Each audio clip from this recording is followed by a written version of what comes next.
Setelah kejadian itu sampean gimana? Nggak bisa tidur 3 hari atau? Enggak ya itu evaluasi lah, evaluasi bagi saya karena kan kita belajar melalui kesalahan ya Mas ya. Kalau kita nggak mungkin bisa tumbuh berkembang kalau kita takut salah.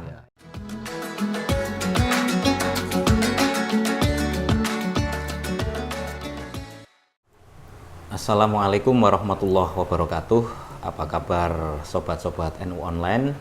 Kali ini kita sedang berada di kediaman Mas Mukafi Niam. Beliau adalah pimpinan redaksi atau pemimpin redaksi NU Online, lembaga atau media resmi milik PBNU.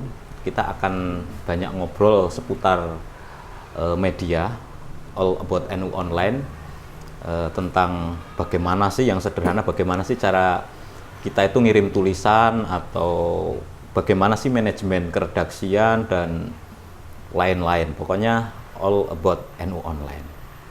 Kita sapa dulu. Assalamualaikum Mas Niam. Waalaikumsalam Mas Nova. Terima kasih sudah datang ke rumah saya yang sederhana. Iya, terima kasih atas jamuannya Mas. Teman-teman jadi kenyang, jadi enak juga ya. Kita akan ngobrol-ngobrol santai Mas. Ini terkait dengan NU Online dan media mungkin secara umum. Siap. Tapi sebelumnya tidak afdol kalau kita nggak kenalan dulu Mas. Nah, mungkin bisa ceritakan dulu perjalanan mungkin spesifiknya perjalanan kepenulisan atau jurnalistik Anda kok bisa-bisanya sampai berlabuh di NU Online begitu loh. Jadi di awal itu karirnya seperti apa biar teman-teman kenal. Siap. Jadi NU Online itu didirikan tahun 2003. Ya. Nah, pada saat kepemimpinan PBNU Kiai Haji Hasyim Muzadi. Ya. Nah, waktu itu saya diajak oleh Mas Munim, PDZ, untuk ke Jakarta gitu kan, bisa bantu nulis-nulis nggak? Karena sebelumnya saya juga terlibat ke penulisan sebuah biografi Kiai gitu kan.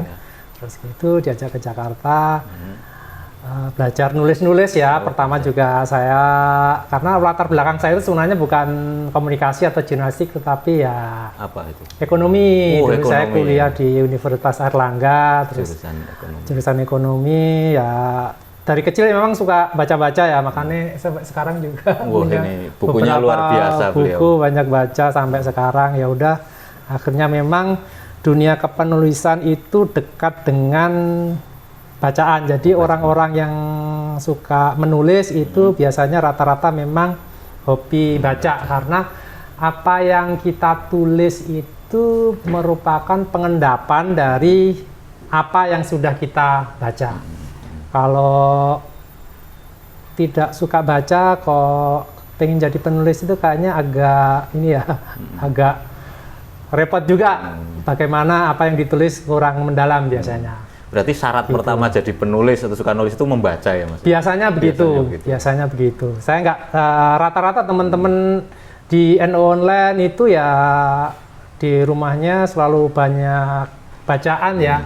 Terserah bacaannya kan macam-macam, ada yang bertema sejarah, ada yang keislaman, ada yang kitab, mungkin filsafat, macam-macam ya, kitab-kitab.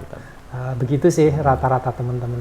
Gitu ya. Jadi diajak Mas Mumin dari Surabaya untuk ke Jakarta. Ya, tahun 2003 itu memang saat pendirian NU Online yang pertama kali. Jadi saya ikut launchingnya juga, terus kemudian saya ya nggak tahu apa-apa lah, namanya juga orang baru ya, berproses belajar menulis dari teman-teman wartawan NU yang dulu itu banyak nongkrong di lantai 5 ya. Ada Mas Sigit dari Antara, ada banyak teman-teman, karena memang PBNU itu kan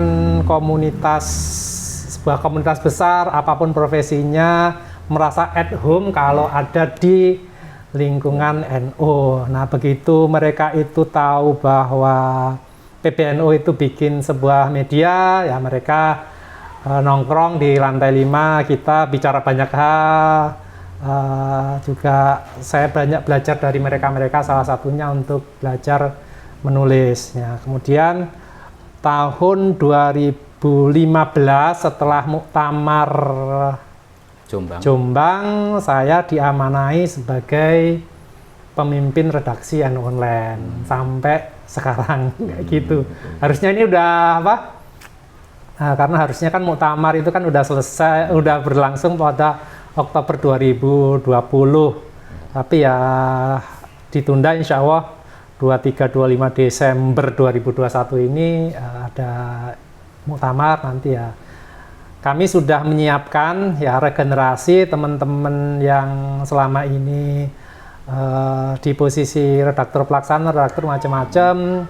Insya Allah pada sudah siap lah untuk ngambil alih pengelolaan NU Online. Oh begitu ya. Jadi dari 2003 ya, tepatnya 11 Juli kalau nggak salah ya? Itu launchingnya. Nah, sebelum launchingnya itu ada persiapan-persiapan lah, macam-macam lah dari April atau apalah gitu-gitu kan. Banyak hal untuk persiapan sampai launching dulu Juli itu. Oke, terus rubrik apa saja Mas yang ada di online? Kalau majalah kan biasanya ada rubrik, ini juga ada rubrik mungkin teman-teman. Nah, kalau rubrikasi itu kan bisa dibuat dalam 2 kategori besar, Mas. Yeah. Jadi pertama itu berita, gitu kan. Berita itu ada berita daerah lah, ada opini, ada fragmen, ada wawancara, dan segala macam banyak. Nah, kedua itu rubrik keislaman. Jadi keislaman. Itu konten-konten yang berisi ya pengetahuan tentang keislaman, misalnya bagaimana sih tata cara taharah yang benar, bagaimana cara sholat, bagaimana zakat, bagaimana haji dan waris dan segala macam. Itu ada sebuah kategori yang sangat besar dan itu memenuhi kebutuhan pembelajaran digital tentang keislaman yang sekarang dilakukan banyak orang. Jadi kalau zaman dulu kan warga NU itu kan mengakses sesuatu itu mungkin bertanya kepada para kiai-kiai hukumnya sholawatan itu seperti apa sih, kan begitu kan. Kiai kemudian memberi rujukan berdasarkan pengetahuannya seperti itu. Nah kemudian kan dengan berkembangnya teknologi siapapun bisa mengakses internet.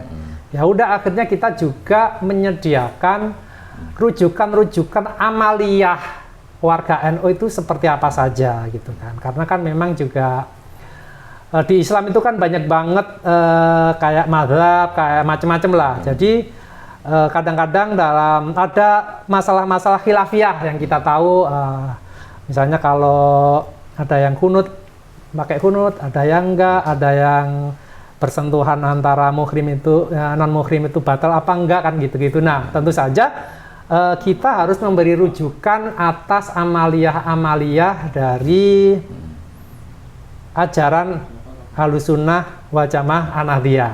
Di situ insya Allah lengkap semuanya.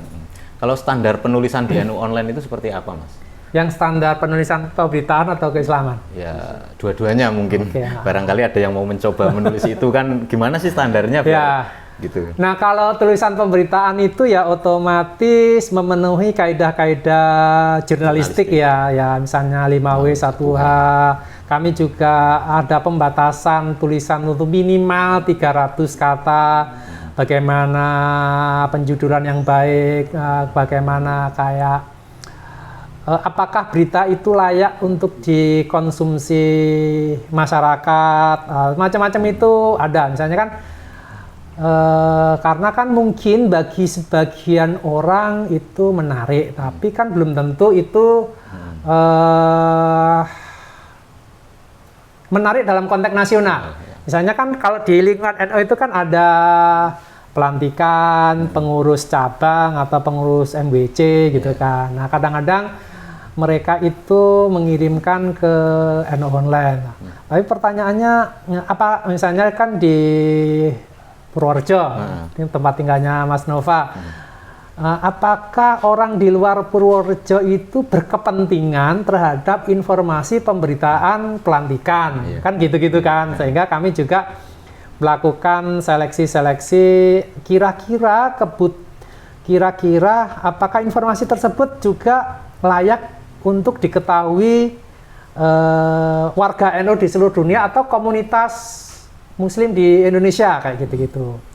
Nah, sebenarnya kami juga sudah memberi ruang ya, memberi solusi. Jadi NU Online itu sekarang sudah memiliki beberapa subdomain. Ada jatim.no.id, ada Jateng, ada Jabar, ada Banten, Lampung. Bahkan untuk tingkat PCNO kami juga sudah ada PCNO Jombang dan Banyuwangi. Yang insya Allah nanti subdomain-subdomain itu akan kita perluas ke provinsi-provinsi yang lain. Dan misalnya di tingkat cabang, kalau mereka siap, insya Allah kita juga akan kembangkan lebih lanjut ketika di Jombang dan Banyuwangi itu cukup berhasil, insya Allah kami juga akan perluas tersebut. Nah, berita-berita yang sifatnya lokal itu bisa dimuat di masing-masing subdomain. Ya kalau Purworejo gitu nanti ya di Jateng, atau nanti kalau misalnya PCNO Purworejo bisa punya subdomain tersendiri ya bisa dimuat di sana. Jadi itu untuk mengakomodasi informasi-informasi supaya bisa diunggah di jejaring NU Online. Ya. Gitu. Jadi tidak semua berita daerah itu bisa dimuat di tingkat nasional, karena itu juga mungkin terkait angle gitu ya Pak. Kadang ada, mohon maaf tadi ada pelantikan gitu. Kalau angle-nya pelantikan PCNU Purworejo gitu, kadang orang Jawa Barat nggak perlu gitu. Tapi kalau mungkin salah satu kiai di Purworejo itu dalam pelantikan bilang apa isu tertentu, itu yang jadi angle, itu malah justru bisa diangkat, bukan begitu Pak? Bisa begitu juga. Jadi kan ada banyak sekali angle yang bisa diambil untuk menarik agar menarik untuk ditulis. Nah itu memang terkait dengan jam terbang para kontributornya. Jadi kalau misalnya yang paling awal, yang paling standar itu memang biasanya ya menulis berita-berita acara kayak gitu, kegiatan. Gitu. Tapi kalau sudah lebih kemampuannya lebih lanjut, bisa nulis features, investigasi dan lain, kan banyak sekali hal yang bisa ditulis terkait dengan pesantren gitu kan. Apa sih keunikan sebuah pesantren? Apa sih sosok kiai itu kelebihannya seperti apa yang bisa menginspirasi kita, dan ada banyak sekali tulisan-tulisan yang bisa kita, sehingga bahkan ketika tulisan itu hanya di tingkat pengurus ranting NU itu kita bisa muat gitu kan, tetapi tetap saja ada konteks-konteks berita tertentu yang memang itu layaknya memang di tingkat provinsi atau di tingkat PCNO yang mungkin terkait dengan kegiatan-kegiatan keorganisasian. Ya. Nah, kalau di wilayah-wilayah NU yang di luar Jawa yang memang kami belum memiliki subdomain gitu ya, memang kita juga mengakomodasi agar tulisan tersebut juga bisa dimuat di NU Online gitu. Nah, kalau tulisan-tulisan keislaman itu memang kami memiliki standar-standar tertentu ya, otomatis ya mengikuti fikrohnya Nahdlatul Ulama.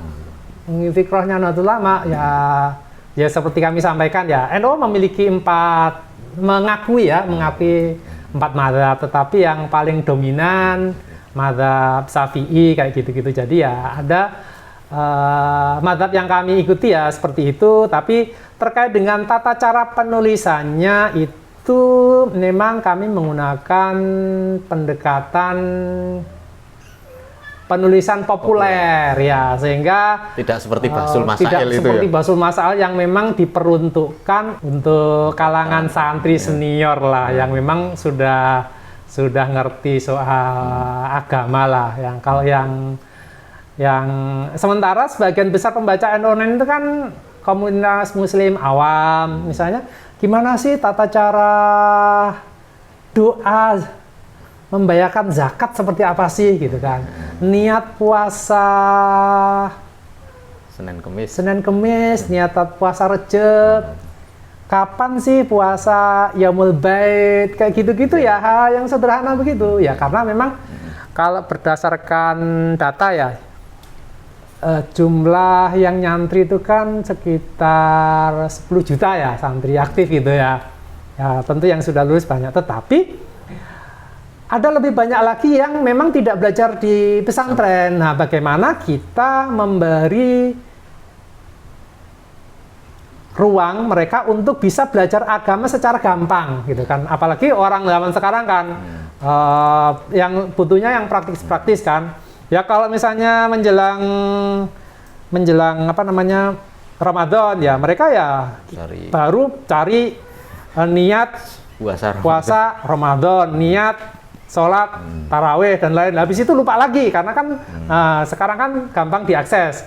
Kalau anak-anak santri kan hal itu sudah hafal karena dari kecil udah diajarin, tapi bagi banyak orang kan tidak, sehingga ya udah habis itu lupa lagi, ingetnya apalagi terus tahun depan berikutnya begitu. Jadi itu pola pembelajaran orang-orang, banyak orang ya dalam berislam seperti itu ya. Kita coba memberi solusi mereka belajar yang praktis. Tetapi untuk para santri kan juga kami juga menyediakan lah konten-konten yang memang sifatnya advance ya, sifatnya lanjutan seperti itu. Karena kan yang nanti kepentingannya untuk ngajar di perguruan tinggi, untuk ngajar di pesantren. Materi berat gitu ya? Materi berat lah, maksud materi berat seperti itu. Kayak misalnya ya banyak ya.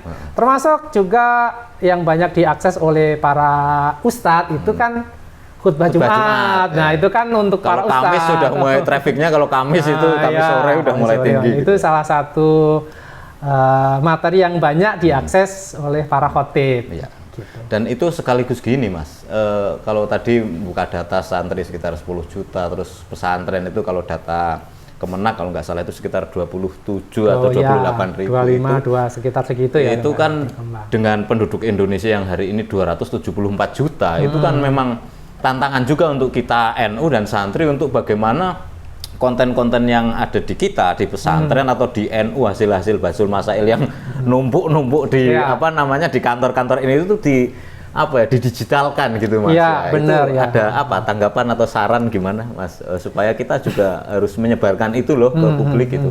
Ya memang banyak santri, banyak ustadz, banyak kiai yang ahli agama kan gitu ya Mas ya. Di lingkungan NU ya begitu. Nah, cuman memang tradisi zaman dulu, tradisi di kita itu kan tradisi oral ya. Tradisi oral, ceramah gitu. Kalau nulis memang hanya sebagian gitu kan. Ya. Itu memang agak jadi ini ya, jadi kira-kira tantangan. Ke depan pesantren perlu nggak itu Mas untuk kayak ada pelatihan jurnalistik gitu, membekali santri-santri untuk itu penting. Jadi penting sekali karena belajar menulis itu belajar untuk berpikir secara sistematis. Nah, itu di situ. Nah, tetapi sekarang ruang orang belajar itu kan macam-macam, Mas. Jadi kalau zaman dulu kan sangat tergantung kepada teks. Sekarang itu lebih beragam lagi. Karena sekarang itu teknologi memungkinkan suara tampilan ini direkam seperti saat ini sehingga dapat tersimpan jejak digitalnya. Orang belajar itu lebih mudah dengan audiovisual gitu kan, atau katakanlah dengan cara grafis kayak foto. Jadi yang memang bakatnya itu ceramah kan banyak seperti Gus Bahak, beliau kan sangat bagus dalam ceramah dan salah satunya beliau gitu kan, banyak yang lain juga. Nah itu ya bisa belajar via seperti itu. Santri yang memang bakatnya bakat khitobah gitu kan, kalau di pesantren kan dulu kita kan diajari khitobah gitu kan. Ya monggo silakan itu dikembangkan maksimal sehingga hasilnya maksimal. Tapi santri yang kira-kira bakatnya seni dan desain ya kita juga harus memberi ruang mereka untuk belajar desain. Kan kita juga sudah ada teman-teman yang punya komunitas-komunitas NO yang mempelajari desain, yang memang belajarnya itu bakatnya itu nulis, ya nulis juga, karena kan nggak semua hal itu bisa disampaikan lewat suara, lewat video, atau lewat yang butuh perenungan dalam gitu juga butuh penulisan. Jadi kemajuan teknologi memungkinkan banyak bakat, banyak potensi itu dimaksimalkan. Tinggal kita itu maunya seperti apa. Tinggal kita bergabung dengan banyak komunitas. Nah, NO Online sendiri juga mengadakan banyak pelatihan, Mas Nova. Ada pelatihan menulis juga ada, pelatihan desain juga ada, pelatihan video juga ada. Itu sebenarnya untuk menstimulasi mereka aja. Nanti begitu terkoneksi dengan komunitas, mereka akan belajar lebih lanjut. Sekarang masalahnya bukan terkait dengan apakah ada atau tidak sarana belajar, tetapi adalah kesediaan kita untuk belajar dan kemampuan kita untuk fokus. Nah, itu yang ini. Kita baca di YouTube itu banyak banget tontonan yang menarik untuk ditonton, atau streaming film, atau dengerin lagu, atau baca berita, atau segala macam.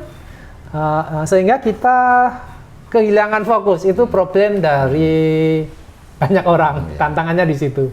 Oke. Jadi ada fokus gitu. Kalau memang nulis juga sebenarnya NU Online bersedia nggak sih, misalnya ada suatu pesantren atau lembaga ngundang nih, kita mau bikin pelatihan jurnalistik, mohon tim NU Online mengirim pasukan, mengirim tim gitu? Bisa. Gitu ya. Jadi kan itu akan mengenalkan kepada para santri dunia kepenulisan itu seperti apa sih, kayak gitu ya.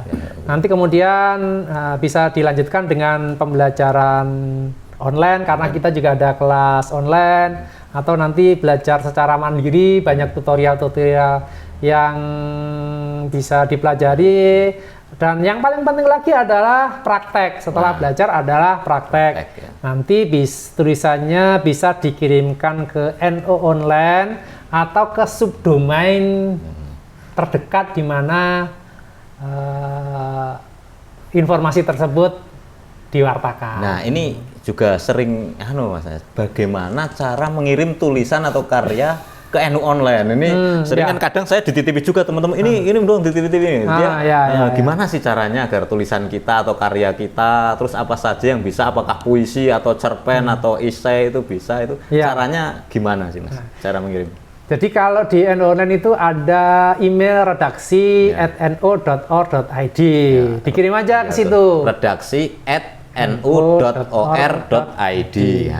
Itu di situ email. Nanti silakan dikirim subjeknya warta atau opini atau apa aja. Nanti habis itu tim redaktor NU Online akan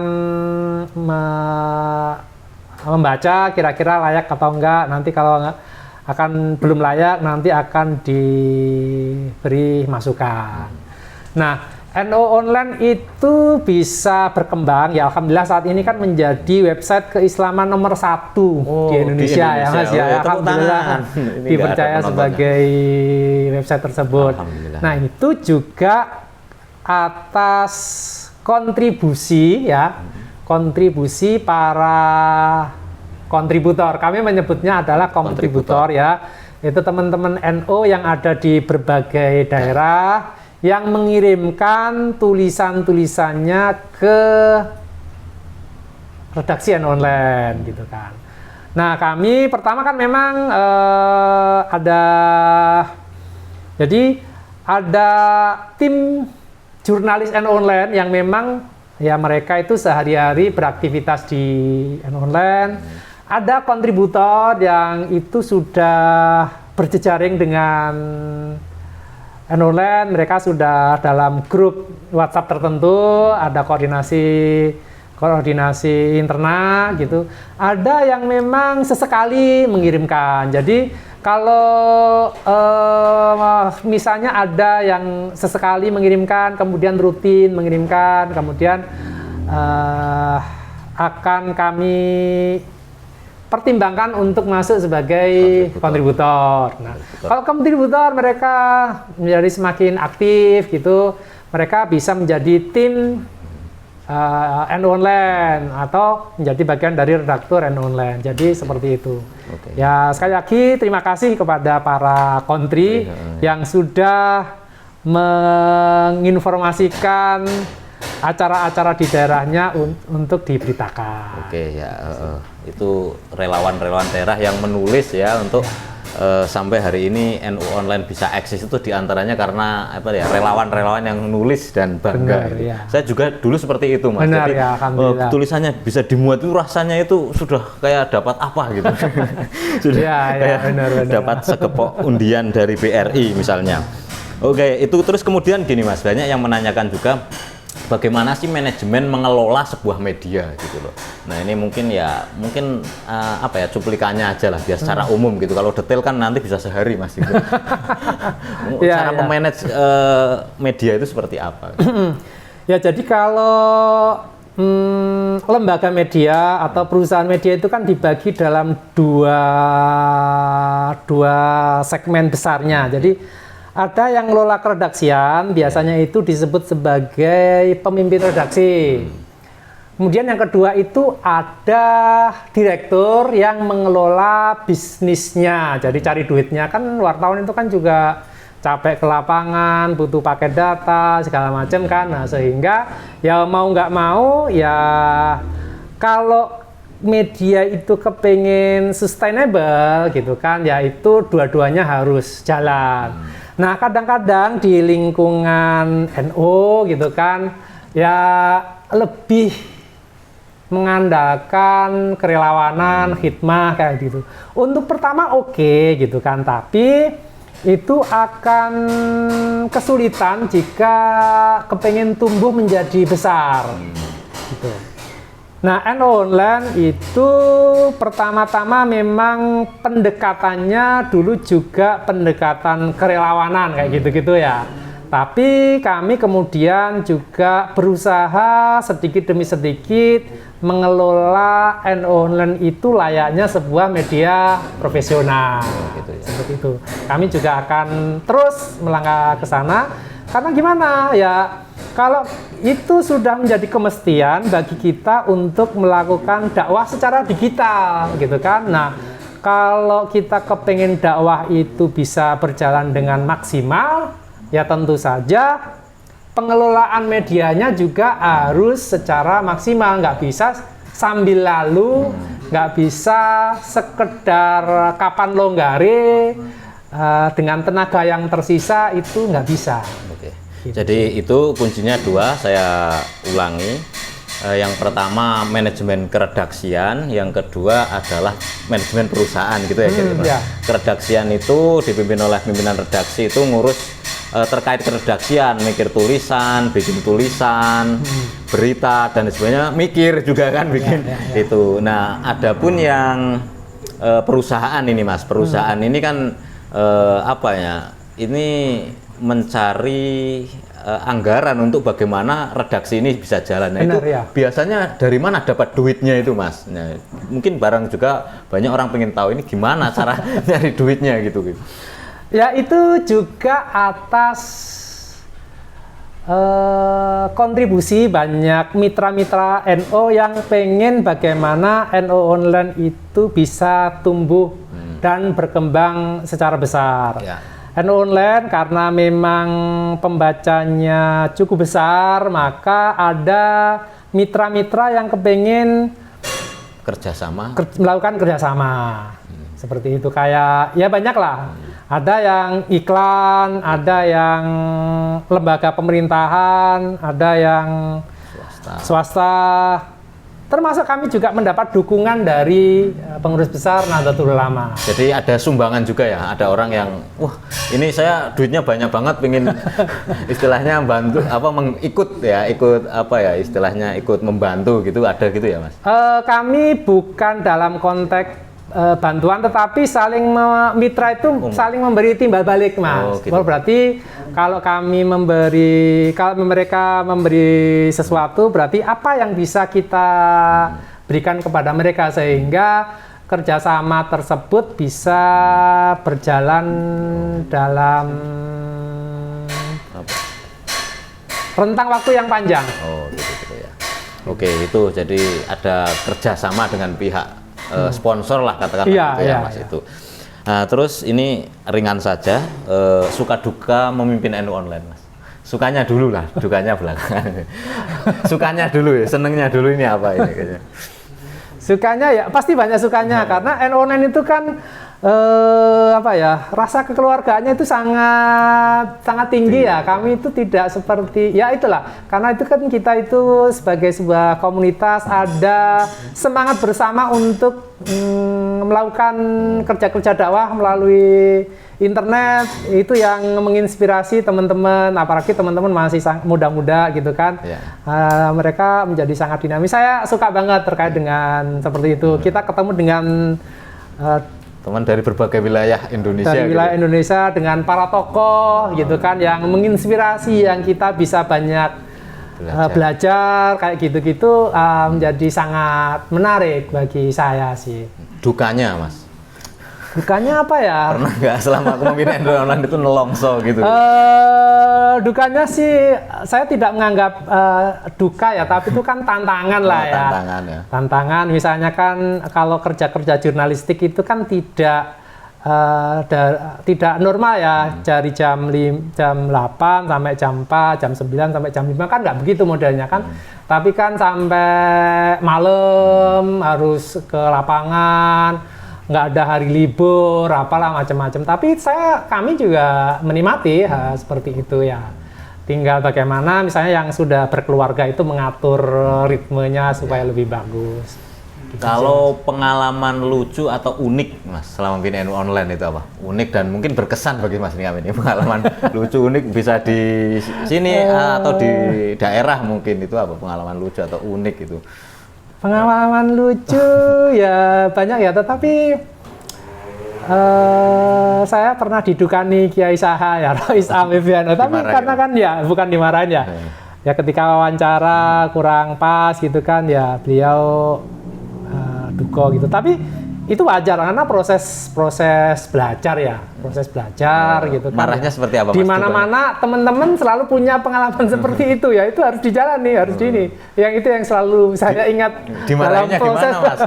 Dibocorin dong, Mas. Dimarahinnya seperti apa itu? Waduh, kalau detailnya lupa ya, karena itu udah 15 tahun yang lalu ya, ketika beliau masih sebagai Rois Am PBNU kayak gitu. Nah, karena ingat saya kan gini ya, saya bertanya kepada beliau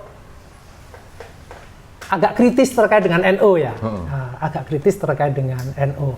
Tapi ya bagi Rois Am ya NU itu ya terbaik, begitu intinya itu soal begitu, karena nalar wartawan kan ya nalar kritis memburu, kan, ya. Kayak gitu-gitu ya. Tapi kan beliau ya sebagai Rois Am ya tetap. Marahnya gimana, Mas? Marahnya? Saya lupa tentunya. Tapi setelah itu ya, setelah kejadian itu sampean gimana? Nggak bisa tidur 3 hari atau? Enggak ya itu evaluasi lah, evaluasi bagi saya, karena kan kita belajar melalui kesalahan ya, Mas ya. Kalau kita nggak mungkin bisa tumbuh berkembang kalau kita takut salah. Nah, itu ya nggak masalah. Wah, kuat ini, nanti dikasih tulisannya. Oke, itu jadi saya juga biasa dimarahin, Mas, tapi tetap slow kuat. Nah, kuat slow, ya. Terus ini mungkin terakhir ya, karena sudah sore, untuk pesan dan harapan untuk generasi muda NU, khususnya untuk terkait dengan literasi, Mas, literasi dan media lah secara umum. Apa pesan Mas Niam untuk generasi muda NU aja lah terkait dengan literasi dan media gitu, gimana pesannya? Ya, teknologi itu kan sekarang memungkinkan kita untuk belajar banyak hal tanpa perlu sekolah gitu kan. Mau belajar YouTube ada di, mau internet, mau belajar desain, mau belajar menulis dan segala macam ya. ya kita maksimalkan itu aja untuk pengembangan kapasitas diri kita ya. Ya saya juga masih terus belajar, saya banyak nonton quote-quote yang keren dari tokoh dunia, dari peraih Nobel, dari kiai-kiai, dari siapa saja yang saya pikir itu memberi wawasan baru bagi saya untuk berkembang lebih lanjut. Ya kita manfaatkan itu aja. Terakhir Mas, harapan ke depan itu bayangan Anda itu seperti apa N-Online? Keinginan lah ya, keinginan, harapan, cita-cita ke depan itu seperti apa? Ya N-Online harus terus menjadi media yang menginspirasi, yang memberi pelajaran, yang menginformasikan banyak hal terkait dengan NU, terkait dengan umat Islam. Bukan hanya di Indonesia seharusnya, karena sekarang N-Online juga sudah ada kanal bahasa Inggrisnya, mungkin nanti juga akan kita kembangkan. Tetapi intinya adalah N-Online juga harus terus berkembang, terus memenuhi kebutuhan informasi kepada warga NU, khususnya kepada Muslim, mungkin secara lebih umum, dengan menyesuaikan diri terkait dengan teknologi baru. Karena ya sekarang kan teknologi juga berkembang sangat pesat. Apa yang dulu sangat diminati kemudian mengalami perubahan-perubahan. Jadi kalau kita bisa terus menyesuaikan diri dengan perubahan zaman, bahkan kalau bisa kita mengantisipasi perubahan zaman, insya Allah kita akan bisa terus maju dan berkembang dan dipercaya sebagai sumber informasi. Oke, terima kasih Mas Ahmad Mukaffi Niam, pemimpin redaksi NU Online. Semoga sukses. Amin. Selalu, terima kasih doanya. semua lancar dan diberi kekuatan untuk menghadapi hal-hal yang yang krusial lah ya, yang krusial. Amin. Berkah, manfaat, karena kita bersama kan derek kiai gitu ya Mas, kira-kira. Begitu teman-teman, sobat-sobat NU Online, semoga terinspirasi dan memberi banyak pelajaran bagi kita. Juga teman-teman di sini yang mungkin pingin menulis atau berkarya di NU Online bisa mengirimkan karya-karyanya melalui redaksi @nu.or.id, itu kalau berupa tulisan. Kalau yang lain-lain nanti juga bisa dikonsultasikan lah lewat email itu gitu kan. Itu obrolan sore kami, kurang lebihnya mohon maaf. Wallahul muwaffiq ila aqwamit thoriq. Wassalamualaikum warahmatullahi wabarakatuh. Waalaikumsalam warahmatullahi wabarakatuh.